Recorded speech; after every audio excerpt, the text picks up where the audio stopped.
Hi, welcome to my channel. இன்றைக்கி ஒரு டேஸ்டியான பெப்பர் சிக்கன் செய்ய போகிறோம். வாங்க எப்படி செய்கிறதுன்னு பார்க்கலாம். ஸ்டவ்வில் ஒரு பேன் வச்சுட்டு அதில் ஒரு 2 டீஸ்பூன் அளவுக்கு எண்ணெய் சேர்த்துக்கிறேன்.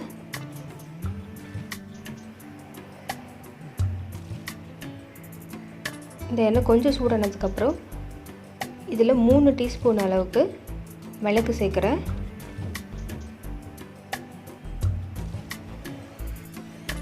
இதோட 1/2 டீஸ்பூன் அளவுக்கு சோம்பு சேர்த்துக்கலாம்.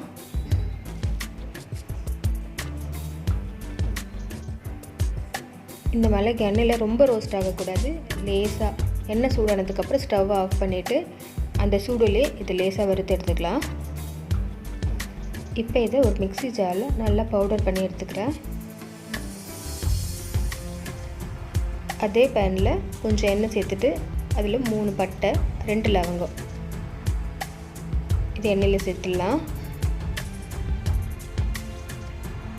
இப்போ இந்த பட்டை நல்லா பொரிஞ்சதுக்கப்புறம் இதில் பொடியாக கட் பண்ண 2 வெங்காயத்தை சேர்க்குறேன். வெங்காயம் நல்லா எண்ணெயில் கொஞ்சம் நல்லா பொரியட்டும்.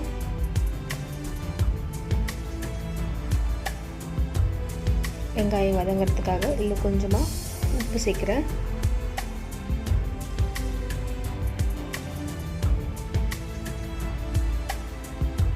வதங்கினதுக்கப்புறம் 1/2 டீஸ்பூன் இஞ்சி பூண்டு பேஸ்ட் இதோடு சேர்க்குறேன். இதோட பச்சை வாசனை போகிற வரைக்கும் இது கொஞ்சம் நேரம் அப்படியே வெங்காயத்தோடு சேர்த்து நல்லா வதக்கலாம்.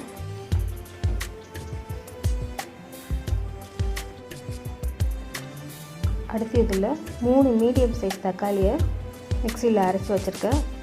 அதையும் இந்த வெங்காயத்தோடு சேர்த்துட்டு நல்லா வதக்கலாம். இந்த தக்காளியோட பச்சை வாசனை போகிற வரைக்கும் இது நல்லா வதக்கணும்.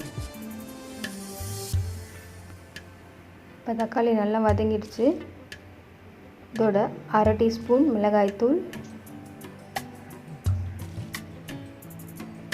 1/4 டீஸ்பூன் மஞ்சள் தூள்,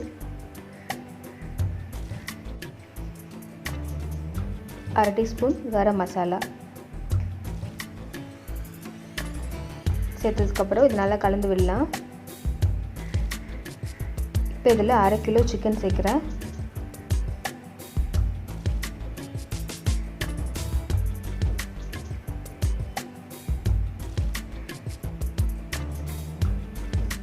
இப்போ சிக்கனில் நல்லா மசாலாலாம் நல்லா படுற மாதிரி கலந்து விட்டுட்டு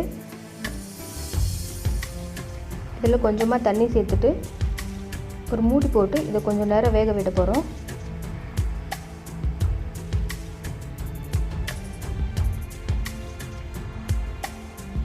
இப்போ இதை நல்லா கலந்து விட்டு ஒரு மூடி போட்டு அப்படியே மூடி வச்சிடலாம். இது அப்படியே வேகட்டும். இப்போ கறி நல்லா வெந்துடுச்சு.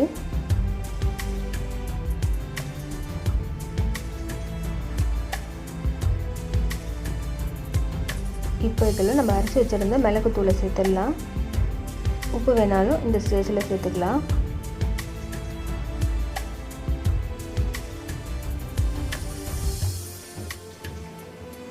அதான் நம்மளோட டேஸ்டியான பெப்பர் சிக்கன் ரெடி ஆயிடுச்சு. மழை சீசனுக்குலாம் இது ரொம்ப நல்லாயிருக்கும். கடைசியாக இதில் கொத்தமல்லி தழையை லேசாக மேலே தூவி விடலாம்.